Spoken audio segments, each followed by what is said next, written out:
განაგრძობს კურიერი 12 საათზე. საქართველო და უკრაინა საქართველოს პრემიერთან და საგარეო საქმეთა მინისტრთან ზელენსკის ინიციატივით გამართული შეხვედრის შემდეგ თბილისში პოლიტიკური შეფასებების თემაა რა პერსპექტივა აქვს ორ ქვეყანას შორის ურთიერთობების ნორმალიზებას. მართლ გუნდში ხსენებენ ომის დაწყების შემდეგ ოფიციალური თბილისის მხრიდან გადადგმულ ნაბიჯებს, მხარდაჭერას, რაც ომში მყოფ ქვეყანას საქართველოსგან ჰქონდა როგორც საერთაშორისო, ასევე ჰუმანიტარული კუთხით. ამ ფონზე კი უკრაინის მხრიდან ელჩის გაწვევას, სანქციებს და მუდმივ შეტევას ქართულ სახელმწიფოზე. შოთა ფალავანდიშვილი მუშაობს თემაზე, ეს კურიერს უერთდება, გისმენთ შოთა. საუბრის დეტალებთან დაკავშირებით დღეს საქართველოს პრემიერ-მინისტრმა უშუალოდ ჩინაარსზე არის საუბრა, თუმცა თქვა, რომ შეხვედრა იყო საკმაოდ მეგობრული და ასე ვთქვათ, დადებით ტონალობაში წარიმართა. ირაკლი კობახიძემ განმარტა ისიც, რომ 4 წლის განმავლობაში არაერთი პრობლემა დააგროვდა საქართველო-უკრაინის ურთიერთობებში, მათ შორის არსად გამქრალა ეს პრობლემები. საუბარია ზურაბ ადეიშვილის საკმაოდ მაღალ თანამდებობაზე დანიშვნაზე უკრაინაში, რომელიც საქართველოში ძებნილია, ასევე სანქციებზე საქართველოს ხელისუფლების წინააღმდეგ, ამავდროულად იმ განცხადებებზე და პოლიტიკურ ნაბიჯებზე, რომელიც პირდაპირ მიზნად ისახავდა საქართველოს ეროვნული ინტერესების დაზიანებას, თუმცა მიუხედავად ამისა, საქართველოს პრემიერ-მინისტრი განმარტავს, რომ უკრაინასა და საქართველოს შორის არსებობს ტრადიციული, ხანგრძლივი მეგობრული ურთიერთობების ისტორია, რაც იძლევა იმის საფუძველს, რომ თუკი უკრაინის მხრიდან გარკვეული ნაბიჯები გადაიდგმება, საქართველო მზად არის კეთილმეზობლური და მეგობრული ურთიერთობების აღსადგენად. ამავდროულად საქართველოს პრემიერ-მინისტრმა ისაუბრა იმაზეც, თუ რა სახის დახმარება აღმოუჩინა ომის დაწყების შემდეგ საქართველომ უკრაინას, მათ შორის საერთაშორისო რეზოლუციებზე შეერთებითა და ყველა იმ ჰუმანიტარული ნაბიჯით, რომელიც ამ წლების განმავლობაში გადაიდგა. ირაკლი კობახიძე იმედოვნებს, რომ გრძელვადიან პერსპექტივაში ორ ქვეყანას შორის ურთიერთობები დასტაბილურდება და სამთავრობოშორისო თანამშრომლობაც კვლავ ჩვეულ ნიშნულს დაუბრუნდება, თუკი ამის, ასე ვთქვათ, კონკრეტული სურვილი და ნაბიჯები გადაიდგმება უკრაინული მხრიდან, რადგან საქართველო იყო, არის და იქნება უკრაინელი ხალხის მიმართ სოლიდარული. დეტალებს მე ვერ ვიტყვი, პრობლემები რაც იყო, ბუნებრივია რჩება. არცად წასულა ბუნებრივია, არც ადეიშვილი, არც ოლქიფანიძე, არც ის განცხადები, რომლებიც კეთდებოდა, არც ელჩის გაწვევის გადაწყვეტილება და ეს შემდეგ. ეს რა თქმა უნდა, ჩვენ გუშინ ვიყავით არსებითად კონცენტრირებული მეგობრულ საუბარზე. და ეს იყო სულისკვეთება, რაც იყო ძალიან მნიშვნელოვანი. სიღრმეში არ შევსულვართ, მათ შორის პრობლემებთან დაკავშირებით. რა თქმა უნდა, პრობლემები იყო და ეს პრობლემები არსად წასულა. უბრალოდ ჩვენ უნდა ვიყოთ მომავალზე ორიენტირებული. ჩვენს ქვეყნებს შორის მეგობრობას, ურთიერთობას აქვს ძალიან ხანგრძლივი ისტორია. აქედან გამომდინარე, ჩვენ მზად ვართ გავაკეთოთ ყველაფერი იმისათვის, რომ ეს ურთიერთობები მაქსიმალურად აღდგეს და ეს ყველაფერი აისახოს ურთიერთობებში ხელისუფლებებს შორის. ყველა გონივრული ნაბიჯი, რა თქმა უნდა, ჩვენი მხრიდან შეიძლება გადაიდგას. ჩვენ ბუნებრივია გულშემატკივრობთ უკრაინელ ხალხს, რომელიც არის დღეს ურთულეს მდგომარეობაში, არის ომის მდგომარეობაში, არის ურთულესი ეკონომიკური პირობები, სოციალური პირობები. ჩვენ ყველანაირად გულშემატკივრობთ უკრაინელ ხალხს, ბუნებრივია სოლიდარობას უცხადებთ უკრაინას, უკრაინელ ხალხს. შესაბამისად, ყველანაირად ვარ დაინტერესებული, რომ არსებობდეს მეგობრული ურთიერთობები, როგორც ქვეყნებს შორის, ასევე ხელისუფლებებს შორის. დაველოდოთ მოვლენების განვითარებას. არ ვიცი, ჩვენი მხრიდან სრული მსაუბარი არსებობს, დანარჩენი ვნახოთ. რუსეთ-უკრაინის ომის დაწყების შემდეგ საქართველოს ხელისუფლებისა და უკრაინის ხელისუფლების უმაღლეს პირებს შორის პირველი შეხვედრა გუშინ სომხეთში შედგა ევროპული პოლიტიკური გაერთიანების სამიტზე, სადაც პრეზიდენტ ზელენსკისა და უკრაინული მხარის ინიციატივით მოხერხდა საქართველოს ხელისუფლების უმაღლეს წარმომადგენლებთან დიალოგის გამართვა, როგორც ქართული მხარე აცხადებს, გრძელვადიან პერსპექტივაში, თუკი უკრაინული მხარე გადადგავს შესაბამის ნაბიჯებს, საქართველო მზად არის კვლავ მათთან თანამშრომლური ურთიერთობა აღადგინოს. მადლობა შოთა ფალავანდიშვილი საუბრობდა კურიერის პირდაპირ ეთერში. საკუთარ სოციალურ ქსელში ფოტო-ვიდეო მასალის გამოქვეყნების შემდეგ უკრაინის პრეზიდენტმა საქართველოს მთავრობის მეთაურთან შეხვედრის შესახებ უკრაინული ტელევიზიის ეთერში საუბრა.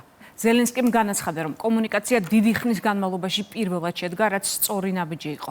შეხვედრა ირაკლი კობახიძესთან და მაკა ბოჭორიშვილთან უკრაინის პრეზიდენტის ინიციატივით ერევანში ევროპის პოლიტიკური თანამეგობრობის სამიტზე შედგა. პირველად დიდი ხნის განმავლობაში მცირე ხნით პირისპირ ვისაუბრეთ საქართველოს პრემიერ-მინისტრთან. მიმაჩნია, რომ ეს სწორია. 53-14 წინააღმდეგ ევროპარლამენტის საგარეო საქმეთა კომიტეტმა ცოტა ხნის წინ საქართველოს შესახებ ანგარიში მიიღო. ამავე დოკუმენტზე დაყრდნობით ინიცირებულია ევროპარლამენტის რეზოლუციის პროექტი. საკითხზე მომხსენებელია ლიეტუველი ევროპარლამენტარი იპიპის წევრი რასა იუკნევიჩიანე. ეს არის მეორე ანგარიში საქართველოს შესახებ, რომელშიც საუბარია დემოკრატიის კანონის უზენაესობისა და ევროპული ინტეგრაციის საკითხებზე. 4 ევროდეპუტატმა შესწორების 2 პროექტი წარადგინა, რომლებშიც აქცენტი მედიაზე კეთდება, მათ შორის არის მოწოდებები რუსავი ორის იმედისა და პოსტივის შემზღუდავ ღონისძიებებზე. თბილისში აცხადებენ, რომ გარე ძალები საქართველოს წინააღმდეგ შეტევას განაგრძობენ, რაც მათ შორის უსამართლო ანგარიშებსა თუ რეზოლუციებში გამოიხატება. ლეო ჯავხიშვილი მუშაობს ამ თემაზე, ეს კურიერს ვერთება, ლეო გისმენთ. იგივე ავტორი და იგივე ნარატივი საქართველოს შესახებ მორიგი კრიტიკული ანგარიში რასა იუკნევიჩიანე მოამზადა, რომლის განხილვაც რამდენიმე წუთის წინ დასრულდა. ევროდეპუტატის ინიციატივით ევროპარლამენტს აქამდეც მიუღია არაერთი მსგავსი შინაარსის რეზოლუცია, ისევ საუბარი დემოკრატიის უკუსვლაზე, ევროინტეგრაციის კურსის ცვლილებაზე, შემზღუდავ კანონმდებლობაზე, ქართველი ხალხის სოლიდარობასა და ხელისუფლების დასანქცირებაზე. პათოსი უცვლელია. იუკნევიჩიანეს ანგარიშის მიხედვით ევროპარლამენტი მოუწოდებს წევრ სახელმწიფოებს მიიღონ ხელისუფლების თანამდებობის პირების წინააღმდეგ პერსონალური სანქციები, მიესალმება საქართველოსთან დაკავშირებით მოსკოვის მექანიზმის ამოქმედებას და აქებს დიდი ბრიტანეთის გადაწყვეტილებას ტელეკომპანია იმედისა და პოსტივის მიმართ. ერთ-ერთი შესწორების მიხედვით კი ნახსენებია რუსთავი ორიც და საუბარია იმაზე, რომ ევროპულმა სტრუქტურებმა და კონკრეტულმა ქვეყნებმა უნდა მიბაძონ გაერთიანებული სამეფოს მაგალითს და მედიებთან დაკავშირებით დააწესონ შემზღუდველი ზომები. დოკუმენტში აღნიშნულია უვიზო მიმოსვლის შეჩერების შესაძლებლობაც. ანგარიში ფოკუსირებულია ევროპარლამენტის მთავარ შეშფოთებაზე საქართველოს დემოკრატიის კანონის უზენაესობისა და ევროპული ინტეგრაციის მდგომარეობასთან დაკავშირებით. ქართულმა ოცნებამ არა მხოლოდ შეაჩერა, არამედ ფაქტობრივად შეცვალა საქართველოს ევროპული ინტეგრაციის კურსი. ანგარიშის პროექტი მიესალმება იმ ფაქტს, რომ ევროკავშირის დონეზე ერთსულოვნების არარსებობის პირობებში სულ უფრო მეტი წევრი სახელმწიფო აწესებს ინდივიდუალურ სანქციებს ქართველი თანამდებობის პირების წინააღმდეგ. მოუწოდებს სხვა წევრ სახელმწიფოებს მიბაძონ მათ. უმოქმედობის გაგრძელებამ შეიძლება გამოიწვიოს მთელი მოსახლეობისთვის უვიზო მიმოსვლის შეჩერება. საბჭოთა დეზინფორმაცია, რომელსაც ევროპარლამენტის წარმომადგენლობა ავრცელებს, ასეთია ხელისუფლების გამოხმაურება. პრემიერ-მინისტრის თქმით, მსგავსი პრობლემური მიდგომა დამახასიათებელი არა მხოლოდ კონკრეტულად რასა იუკნევიჩიანესთვის, არამედ ზოგადად ევრობიუროკრატიისა და ევროპული პოლიტიკისთვის, რომელიც მისივე განცხადებით ფეხქვეშ თელავს დღეს ევროპულ ღირებულებებს, მათ შორის მედიის თავისუფლებას. ეს ყველაფერი არის საბჭოური სტილის დეზინფორმაცია და ქალბატონი რასა ვერ გათავისუფლდა კონკრეტულად მისი საბჭოთა წარსულისგან. და ისევ როგორც მისი კოლეგები ვერ გათავისუფლდნენ საბჭოთა წარსულისგან, რაც არის ძალიან სამწუხარო, ხო? ძალიან დაცილდა ტრადიციულ ევროპულ ღირებულებებს, ევროპული ბიუროკრატია და ამის გამოხატულება ის ტექსტები, რომლებზეც ახლა გვიწევს კომენტარის გაკეთება. საბჭოური ტიპის დეზინფორმაცია დაამტკიცა თავის დროზე ევროპარლამენტმა ძალიან დიდი უმრავლესობით, ხო? ანუ საბჭოური სტილის დეზინფორმაცია ეს არის ევროპული ბიუროკრატიის მასშტაბური პრობლემა. რა თქმა უნდა, ვერ დავიყვანთ ამ პრობლემას მხოლოდ ქალბატონ რასაზე და მის კონკრეტულ საბჭოურ წარსულზე. ეს არის საერთო პრობლემა, რომელიც დღეს არის სრულიად თვალსაჩინო ევროპულ ბიუროკრატიაში. როდესაც ევროპარლამენტის წარმომადგენელი და წარმომადგენლები პირდაპირ ესხმიან თავს მედიის თავისუფლებას, სხვა ქვეყანაში ეს თავისთავად ყველაფერზე მეტყველებს, ხო? ეს არის პირდაპირ უხეში თავდასხმა მედიის თავისუფლებაზე. ამას მე მგონი არავითარი შეფასებაც არ ჭირდება. პირდაპირ უპირისპირდებიან ეს ეგრეთ წოდებული ევროპელი პოლიტიკოსები ტრადიციულ ევროპულ ღირებულებებს და მედიის თავისუფლებაც არის ერთ-ერთი ტრადიციული ევროპული ღირებულება, რომელიც ფეხქვეშ გათელეს კონკრეტულმა პოლიტიკოსებმა, ხო? ეს მოხდა ჯერ ბრიტანეთის მხრიდან, ახლა კონკრეტული ევროპელი პოლიტიკოსები აკეთებენ ამ ყველაფერს. ეს თავის თავზე მეტყველებს, ამას დამატებით კომენტარი საერთოდ არ ჭირდება. ლიეტუველი ევროპარლამენტარის რასა იუკნევიჩიანეს კრიტიკული ანგარიში საქართველოსთან დაკავშირებით ევროპარლამენტში უკვე მიიღეს. მისი განხილვა ცოტა ხნის წინ საგარეო საქმეთა კომიტეტის ხდომაზე დასრულდა. მადლობა, ლეო ჯავხიშვილი საუბრობდა კურიერის პირდაპირ ეთერში. პარლამენტის თავმჯდომარე სოციალურ ქსელში დიდი ბრიტანეთისა და ფინეთის მერთობლივ მოსაზრებას გამოეხმაურა, რომელიც თბილისში ბრიტანეთის საელჩომ პრესის დამოუკიდებლობის დღესთან დაკავშირებით გამოაქვეყნა. განცხადებაში საუბარია ჟურნალისტიკის როლზე და მედიის გამოწვევებზე. როდესაც კითხულობ ამ ყალბი პათეტიკით გაჯერებულ ტექსტს იმ საელჩოს მხრიდან, რომელიც უკვე ორი თვეა, ორი წამყვანი ქართული მედიის მოკვლას ცდილობს, მხოლოდ ერთი შეფასება გიჩნდება. ნიანგის ცრემლები წერს სოციალურ ქსელში შავა პაპუაშვილი.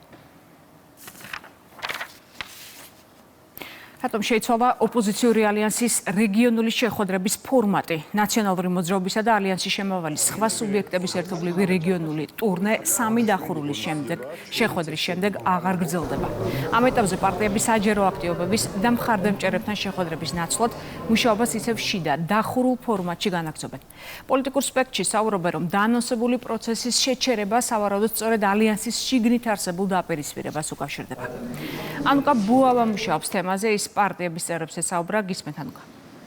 ქუთაისი, ბათუმი და ფოთი, 3 შეხვედრა, 3-ვე დახურული, 3-ვე ალიანსის სახელით, თუმცა ალიანსის არასრული შემადგენლობით და ფაქტობრივად მათ გარეშე. რეგიონული შეხვედრები, რომელიც 3 დღის განმავლობაში გამართა ოპოზიციის ცალკეულმა წარმომადგენლებმა, უკვე დასრულებული არის და შესაბამისად ამ შეხვედრებში არ მონაწილეობდა თავად ალიანსის ბევრი წევრი, სხვადასხვა პოლიტიკური პარტია, მათ შორის ერთ-ერთი იყო ნაციონალური მოძრაობა, რომელიც როგორც მაყურებელმა იცის, ბოლო პერიოდში განსაკუთრებულად აქტიურ და მწვავე დაპირისპირებაში არის ყოფილ ნაციონალებთან. ისმის ურთიერთბრალდებების სხვადასხვა მიმართულებით და ამ პროცესში აქტიურად არის ჩართული მიხეილ სააკაშვილიც. ნაციონალურმა მოძრაობამ სწორედ იმ პერიოდში, როდესაც ეს 3 დახურული შეხვედრა ჩაინიშნა, სრულიად განსხვავებული დღის წესრიგი შესთავაზა ოპოზიციის მხარდამჭერებს და შესაბამისად სხვანაირად დაგეგმა საკუთარი დღის წესრიგიც. დღეს ამ პარტიაში ამტკიცებენ, რომ მათ ამბობენ, რომ მათ არ მიუღიათ ერთის მხრივ ამ შეხვედრებში მონაწილეობა, თუმცა მეორეს მხრივ თავად პრობლემურად მიიჩნევენ და აღიარებენ იმას, რომ პრობლემას ნამდვილად წარმოადგენდა ის, რომ ოპოზიციის ეს 3 შეხვედრა იყო დახურული, მათ შორის ისინი ამბობენ, რომ და ამტკიცებენ, რომ მომავალშიც იგეგმება შეხვედრები და ამით არ დასრულებულად ეს შეხვედრები, თუმცა დღის წესრიგი ყოფილი ნაციონალებისა თუ ნაციონალების ჯერჯერობით ყოველ შემთხვევაში ცნობილი არ არის.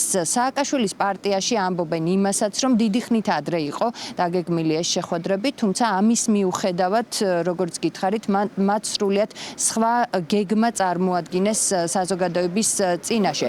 შესაბამისად, ჩვენმა მაყურებელმაც იცის, რომ ბოლო დღეების განმავლობაში გამართული ეს 3 შეხვედრა, მათ შორის იყო მედიისთვისაც დახურული, არ ქონდათ მოქალაქეებს აქ დასწრების უფლება, მათ შორის ჩვენ ვნახეთ, რომ კონკრეტულ ადამიანებს სურდათ მოესმინათ თუ რაზე საუბრობდა, რას თავაზობდა თავად ოპოზიციური ალიანსი, რომლებიც დადიოდნენ ამ 3 ქალაქში იმყოფებოდნენ, საუბარი არის ქუთაისზე, ბათუმსა და ფოთზე, თუმცა ამის მიუხედავად მოქალაქეებიც არ იმყოფებოდნენ ამ დახურულ შეხვედრაზე, რომელიც უნდა ყოფილიყო საჯარო, როგორც ითქვა, თუმცა ამის მიუხედავად დარბაზებში გაიმართა.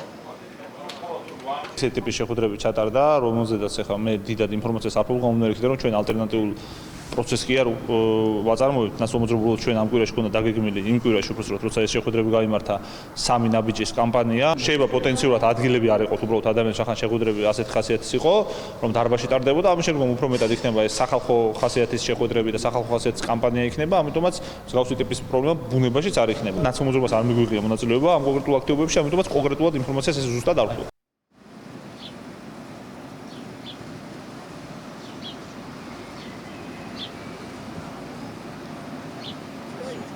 რატომ შეიცვალა დღის წესრიგი, ან რატომ არ მონაწილეობდა მაგალითად ნაციონალური მოძრაობა იმ 3 შეხვედრაში, რომელიც ოპოზიციური ალიანსის ცალკეულმა წარმომადგენლებმა გამართეს, სახელმწიფო გუნდში დარწმუნებული არიან, რომ ამის მიზეზი ის მწვავე დაპირისპირებაა, რომელიც ბოლო პერიოდში აქტიურად მიმდინარეობს მოქმედ თუ ყოფილ ნაციონალებს შორის.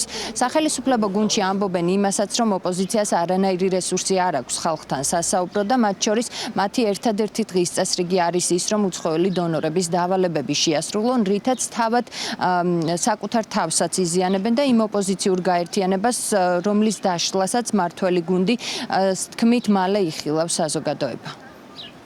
ოპოზიციაში არის რთული მდგომარეობა. ამ რთული მდგომარეობის მიზეზი არის სხვადასხვა. პირველ რიგში ეს არის მათი წარსული, ეს არის მათი აწყო და ეს არის რასთავარია ის, რომ ისინი გარედან იმართებიან, შესაბამისად რასაც დაავალებენ ხოლმე, იმას აკეთებენ, ისეთ რაღაცეებსაც კი აკეთებენ, რაც სუბიექტურადაც არ შედის მათ ინტერესებში, ამიტომ ხან ერთიანდებიან, ხან იშლებიან, ამ ყველაფრით ისინი ხელს უწყობენ, რა თქმა უნდა, ჩვენს შემდგომ გაძლიერებას, ეს არის საერთო სურათი, შესაბამისად შეუძლიათ ასე გააქცევათ. მათ ხალხთან მისასვლელი არავითარი პირი არ აქვთ. საერთოდ არ აქვთ არავითარი მისასვლელი პირი ხალხთან და აქედან გამომდინარე თავიდანვე აბსოლუტურად მოსალოდნელი იყო, რომ ისინი ხალხში ვერ გავიდოდნენ და ვერც გავიდნენ. მათ არ აქვთ ხალხთან საუბრის არავითარი რესურსი, იმიტომ რომ მთელი მათი პოლიტიკა არის აგებული ქვეყნის ღალატზე, ხალხის ღალატზე, ხალხთან დაპირისპირებაზე, ხალხის ინტერესების წინააღმდეგ ბრძოლაზე და ისინი თავიდან ბოლომდე არიან მართული გარედან და ყოველ ჯერზე ისინი აფიქსირებენ, რომ მათთვის საინტერესო არა ქართული ხალხის განწყობა, არამედ გარედან ვიღაცების განწყობა. ასე დროს ხალხს ბუნებრივია ვერ დაელაპარაკები და ამის გამოხატულებაა ის, რომ ისინი ანონსებდნენ ხალხში გასვლას, თუმცა ხალხში ვერ გავიდნენ. გაზაფხულდა და კოლექტიური ნაცმოძრაობა გავიდა რეგიონებში და ერთმანეთს შეხვდნენ. ეს არის რეალობა, რომელსაც ცდილობენ საზოგადოებას შეასახონ, თითქოს რეგიონებში ხალხს ელაპარაკებიან. როგორ წარმოგიდგენიათ, რომ მაგალითად ნიკა გვარამიას დამქაშები ჩავიდნენ კახეთში და კახელკლერს ესაუბრონ ღვინოზე. როგორ შეიძლება ჩავიდნენ ბორჯომში და ბორჯომზე ისაუბრონ მაგალითად ბორჯომის წყალზე, როდესაც ესეთი განცხადებები აქვს გაკეთებული, რომლის გამეორებაც კი უბრალოდ არაეთიკურია. რა თქმა უნდა, არაფერთ არის სასაუბრო არ აქვს და ამიტომაც არის, რომ პარალელური სამყაროს შექმნის მცდელობის ერთი კიდევ მაგალითია გადიან სადღაც რომელიმე რეგიონში და ისევ და ისევ ხვდებიან ერთმანეთს. ალიანსის სახელი, თუმცა ალიანსის არასრული შემადგენლობით ყოფილმა ნაციონალებმა 3 შეხვედრა გამართეს, თუმცა ამ შეხვედრებში არ მონაწილეობდნენ მოქმედი ნაციონალები, რომლებიც მუდმივ დაპირისპირებაში იმყოფებიან ახლა თავად ოპოზიციური ცხრიანი სხვა წარმომადგენლებთან. ამის შემდგომ უკვე ყველა შეხვედრა იყო დახურული, მათ შორის მედიისთვისაც, თუმცა როგორ გაგრძელდება თავად ოპოზიციის შეხვედრები რეგიონებში, ან საერთოდ გაგრძელდება თუ არა ეს ჯერჯერობით არის უცნობი, ვინაიდან ოპოზიცია კონკრეტულად არ საუბრობს მათ გეგმაზე. მადლობა ანკა ბუავა საუბრობდა კურიერის პირდაპირ ეთერში. იწყება საქართველოს რკინიგზის მოდერნიზაციის ეტაპი. ცოტა ხნის წინ დასრულდა პრეზენტაცია, რომელსაც პრემიერ-მინისტრი და მინისტრთა კაბინეტის წევრები ესწრებოდნენ. საზოგადოებას სიტყვით მიმართეს პრემიერმა და ეკონომიკის მინისტრმა. ირაკლი ყობახიძის განცხადებით, რკინიგზაში მომდევნო 10 წლის განმავლობაში მასშტაბური ინვესტიციები განხორციელდება. საორიენტაციო მოცულობა $1.7 მილიარდია. პირველად ბოლო წლების განმავლობაში ჩამოყალიბდა რკინიგზის განვითარების 10 წლიანი გეგმა. იგეგმება 50-მდე ლოკომოტივის, 1500 ვაგონის და 10 ახალი სამგზავრო მატარებლის შეძენა. განხორციელდება სადგურებისა და სარკინიგზო მონაკვეთების მოდერნიზაცია. აშენდება ანაკლის პორტთან დამაკავშირებელი რკინიგზის 18 კილომეტრიანი ახალი ხაზი. განახლდება ბორჯომ-ბაკურიანის ისტორიული რკინიგზა. დეტალებს ქეთი ზანთარაია გვიყვება, ის პირდაპირ ეთერშია, გისმენთ ქეთი.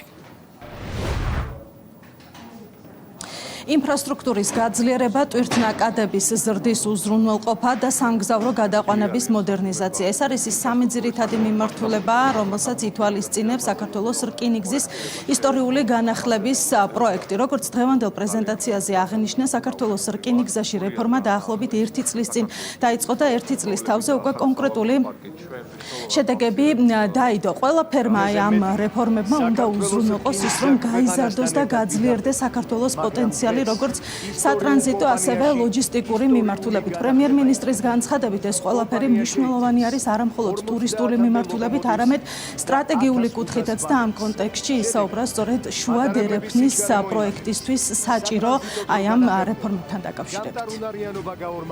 1 წლის წინ შეიცვალა საქართველოს რკინიგზაში მთლიანად მენეჯმენტი და აქედან საფუძველი ჩაეყარა რიგ რეფორმებს, ცვლილებებს, რომლებიც უკვე მოგცა ხელშესახები შედეგები ამ 1 წლის განმავლობაში. ზოგადად, რა თქმა უნდა, ხაზი უნდა გაუსვათ დაკავშირებადობის მნიშვნელობას ჩვენი ქვეყნისთვის. მასშტაბური ინვესტიციები ხორციელდება ჩქაროსნული მაგისტრალების განვითარებისთვის და 2030 წლისთვის უკვე პრაქტიკულად ყველა უმნიშვნელოვანესი მონაკვეთი იქნება აშენებული ასევე აეროპორტების მიმართულებით გვაქვს ძალიან ამბიციური გეგმები, მნიშვნელოვნად ფართოვდება ქუთაისის საერთაშორისო აეროპორტის შესაძლებლობები და ასევე 2031 წელს თბილისს ექნება სრულიად ახალი საერთაშორისო აეროპორტი. ასევე გვაქვს ამბიციური გეგმა ავაშენოთ ანაკლიის პორტი, რაც არის ერთ-ერთი უმნიშვნელოვანესი ინფრასტრუქტურული ობიექტი, რაც ასევე ხელს შეუწყობს დაკავშირებადობის ფუნქციის განვითარებას. საქართველოს რკინიგზაში შემცირდა 1000 საშტატო ერთეული. რაც ერთი შეხედვით წარმოუდგენელი მაჩვენებელია, თუმცა ძალიან კარგად ჩანს თუ რა ტიპის ინსტიტუციური პრობლემები იყო საქართველოს რკინიგზაში. 1000 საშტატო ერთეულის შემცირების ფონზე გაუმჯობესდა მართვის ეფექტიანობა. ამ ყველაფრის შედეგად, ოპტიმიზაციის შედეგად, საქართველოს რკინიგზა წლიურ ჭრილში ზოგავს 24 მილიონ ლარს. 10-ზე მეტ შუამავle კომპანიაში გატანილი ბიზნეს პროცესები დაბრუნდა საქართველოს რკინიგზაში. ამ ყველაფრის შედეგად დაზოგილმა თანხებმა და დამატებითმა შემოსავალმა ჯამურად შეადგენა 18.5 მილიონი ლარი. შესყიდვების ოპტიმიზაციის ხარჯზე და საკონტრაქტო ღირებულების შემცირების ხარჯზე ერთჯერადად დაიზოგა საქართველოს რკინიგზაში 190.4 მილიონი ლარი. ამ ყველაფრის შედეგად 30%-ით გაიზარდა საქართველოს რკინიგზის წლიური წმინდა მოგება. უკვე არსებული მაჩვენებლები რო ავიღოთ, ნახავთ რომ მინიმუმ 40 მილიონი ლარით მეტი ექნება რკინიგზას შემოსავალი წინა წლის შესაბამის პერიოდთან შედარებით. ასევე ძალიან მნიშვნელოვანია, რომ ჩამოყალიბდა პირველად ამ ბოლო წლების განმავლობაში რკინიგზის განვითარების ერთიანი ხედვა, 10 წლიანი გეგმა, განხორციელდება რკინიგზის სადგურების და სარკინიგზო მონაკვეთების სრული მოდერნიზაცია, დაენერგება თანამედროვე ავტომატიზებული მართვის სისტემები, დაემატება რკინიგზას ახალი მიმართულებები, თუ სწორად ვებრძვით კორუფციას, ნეპოტიზმს და თუ სწორ ნაბიჯებს გავთ მართვის ეფექტიანობის გაუმჯობესების კუთხით, შედეგები შეიძლება დადგეს ძალიან სწრაფად. და ამის საუკეთესო მაგალითია საქართველოს რკინიგზა. საქართველოს რკინიგზაში დაგეგმილ სიახლეებთან დაკავშირებით ჩვენ მოვისმინეთ საკმაოდ ვრცელი პრეზენტაცია, როგორც რკინიგზის სახელმძღვანელობის მხრიდან, ასევე შეფასება და ხედვა ეკონომიკის მინისტრის მხრიდან. მარიამ ქრუვიშვილის განცხადებით, საქართველოს რკინიგზის გაძლიერება პირდაპირ აისახება საქართველოს მოქალაქეებზე, ვინაიდან ის ქმნის სამუშაო ადგილებს და აძლიერებს რეგიონებს. თავად რკინიგზის ხელმძღვანელობის მხრიდან კი აღინიშნა ის, რომ ბოლო წლებში საკმაოდ ძლიერი არის მთავრობის მხარდაჭერა საქართველოს რკინიგზასთან დაკავშირებით.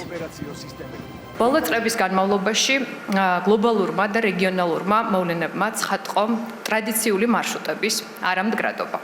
რისკები გაიზარდა და შესაბამისად გაიზარდა ინტერესი ახალი, უფრო სტაბილური და განჭვრეტადი მარშრუტების მიმართ. სწორედ აქედან გამომდინარე არის, რომ დერეფანი შუა დერეფნის სახით განსაკუთრებით მნიშვნელობას იძენს. ხოლო საქართველოს მიმართ გაზრდილი ინტერესი არა შემთხვევითი, არამედ ჩვენი ქვეყნის მშვიდობიანი პრაგმატული პოლიტიკისა და მჭიდრო რეგიონალური თანამშრომლობის შედეგია. გასული წლის განმავლობაში ჩვენ შევიმუშავეთ კომპანიის გრძელვადიანი განვითარების ხედვა და თამდევი სამოქმედო გეგმა და სტრატეგია. მხოლოდ 1 წლის განმავლობაში ჯამური ოპტიმიზაციის ეფექტმა გადააჭარბა 230 მილიონ ლარს. კომპანიის წმინდა მოგება 30%-ით გაიზარდა. საოპერაციო მოგების მარჟა 25%-დან 36%-მდე გაიზარდა. მთავარი სარკინიგზო ხაზის გამტარუნარიანობა 30%-ით გაიზარდა. ქვეყნის გადაკვეთის დრო შემცირდა 20%-ით. მნიშვნელოვანი პროგრესი გვაქვს მათ შორის გაციფრულების მიმართულებით. ჩინეთთან, ყაზახეთთან და აზერბაიჯანის სახელმწიფოსთან მჭიდრო თანამშრომლობით 7.5-ჯერ შევამცირეთ სასაზღვრო პროცედურების დრო. 2026 წლის აგვისტოში დასრულდება თბილისი-ბათუმი, თბილისი-ახალციხის ძირითადი სარკინიგზო ხაზის სრული რეაბილიტაცია. 2026-2028 წლებში დამოუკიდებელი საქართველოს ისტორიაში პირველად ვიწყებთ სავაგონო და სალოკომოტივო პარკის სრულ განახლებას. 50 ახალი ლოკომოტივისა და 1500 ვაგონის შეძენას. ამ მიმართულებით გათვალისწინებულია 1 მილიარდ ლარზე მეტი ინვესტიცია. ბორჯომი ბაკურიანის ისტორიული სარკინიგზო ხაზის რეაბილიტაცია, რომელიც 2027 წლის ზამთარში დასრულდება. შედეგად ჩვენ მოქალაქეებს და ტურისტებს კვლავ ექნებათ შესაძლებლობა ისარგებლონ ეგრეთ წოდებული კუკუშკის უნიკალური გამოცდილებით, რომელიც ერთგვარად წარმოადგენს როგორც სატრანსპორტო, ისე კულტურულ და ტურისტულ ღირებულებას.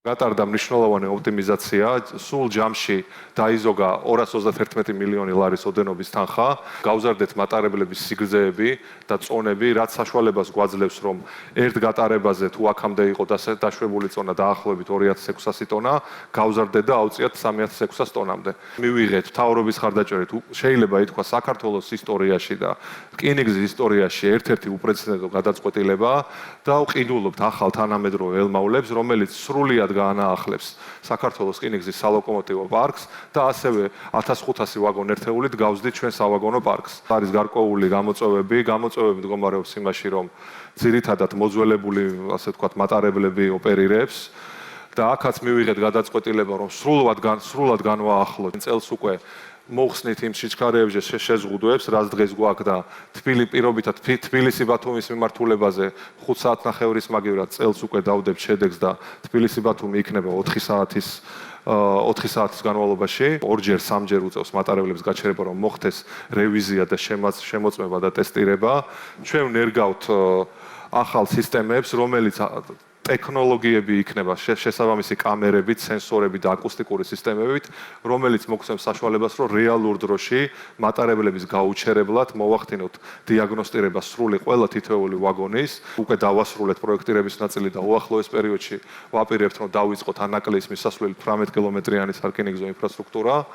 ასევე ვამატებთ კიდევ 16 ახალ სამგზავრო მატარებლებს. დღევანდელ პრეზენტაციაზე ითქვა, რომ ის რაზეც დღეს იყო საუბარი, არის დასაწყისი ამ ყველაფრის და იმ რეფორმების, რომელიც დაგეგმილი არის საქართველოს რკინიგზაში, გაწერილი არის 10 წლიანი გეგმად შეიძლება ასე ითქვას და 10 წლის განმავლობაში დაგეგმილი არის საკმაოდ მოცულობითი ინვესტიციის ჩადება საქართველოს რკინიგზაში და ეს გადააჭარბებს 1.5 მილიარდ. მადლობა ქეთი ზანთარაია საუბრობდა კურიერის ეთერში. საერთაშორისო კვლევითი ორგანიზაცია ნამბეო განახლებულ სტატისტიკას აქვეყნებს. ანგარიშის მიხედვით რეგიონის ქვეყნებს შორის საქონლის ხორცზე ყველაზე დაბალი ფასი საქართველოშია. კვლევაში მოცემულია პროდუქტის ღირებულება 103 ქვეყანაში. საქართველოში 1 კილოგრამის საქონლის ხორცის საშუალო ფასი $9. რეგიონში ყველაზე მაღალი ფასი თურქეთშია, კილოგრამი პროდუქტის საშუალოდ $20. სომხეთში 12, რუსეთსა და აზერბაიჯანში კი $10. რაც შეეხება მსოფლიო მასშტაბს, ყველაზე მაღალი ფასი შვეიცარიაშია, კილოგრამი $45 აჭარბებს, ყველაზე იაფი კი პაკისტანში, საშუალოდ $4.68.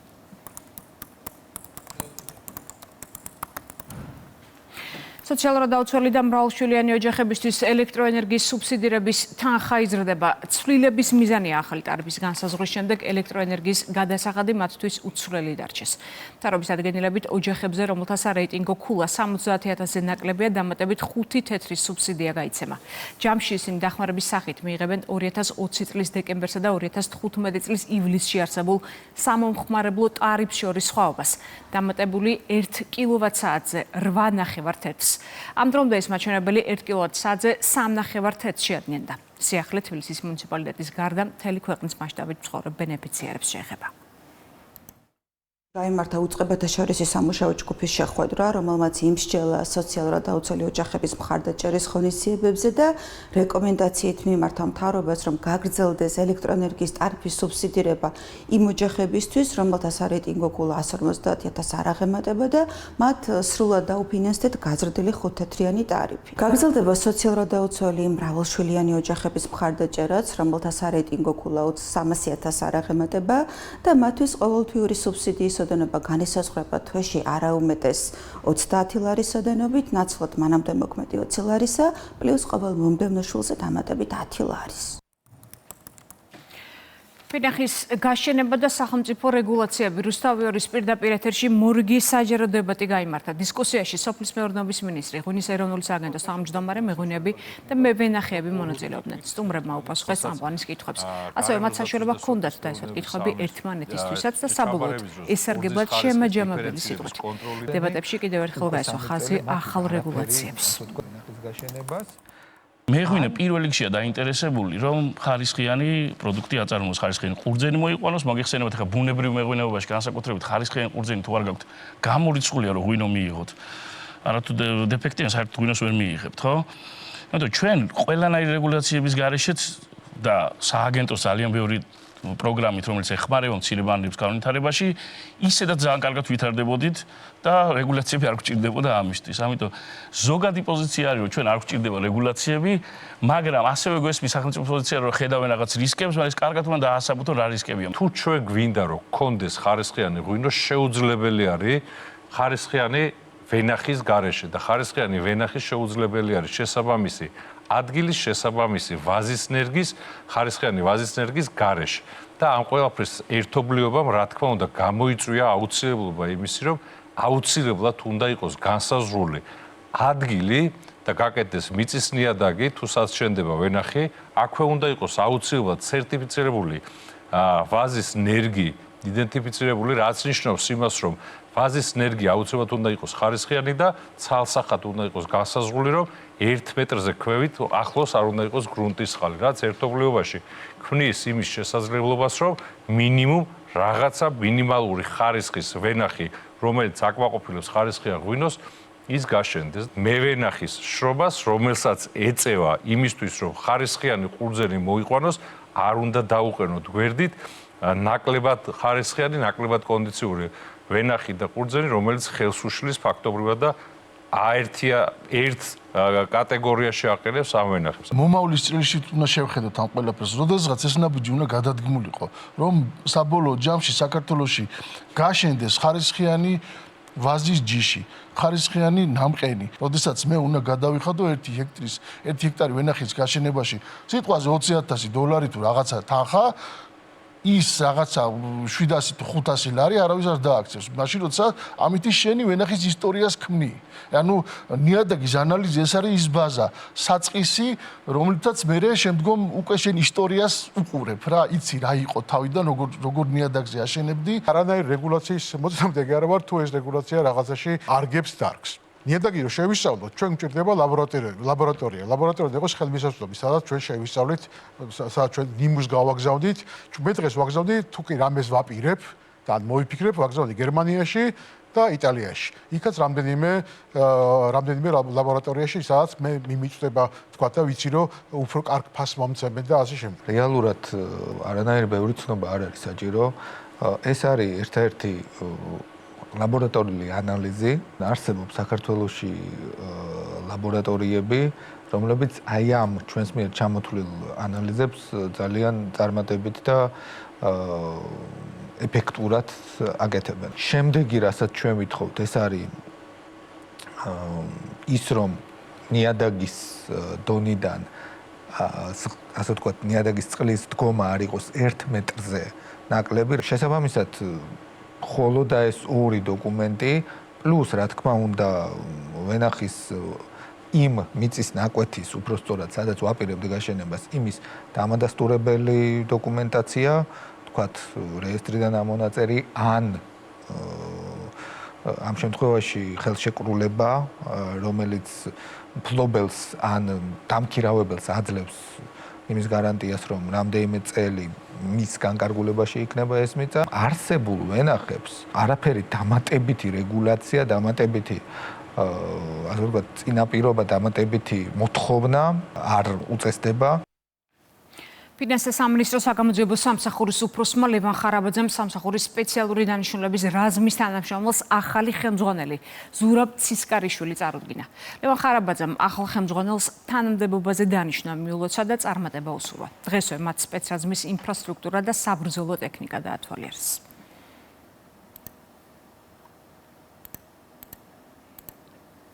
შინაგან საქმეთა მინისტრმა სამუშაო შეხვედრა გამართა დაცვის პოლიციის დეპარტამენტის თავმჯდომარესთან, მის მოადგილებთან და სამმართველოების უფროსებთან. სულხან თამაზაშვილს გიორგი ალადაშვილმა დაცვის პოლიციის საქმიანობის შესახებ სრული ინფორმაცია წარუდგინა და დეპარტამენტში მიმდინარე პროექტები გააცნო.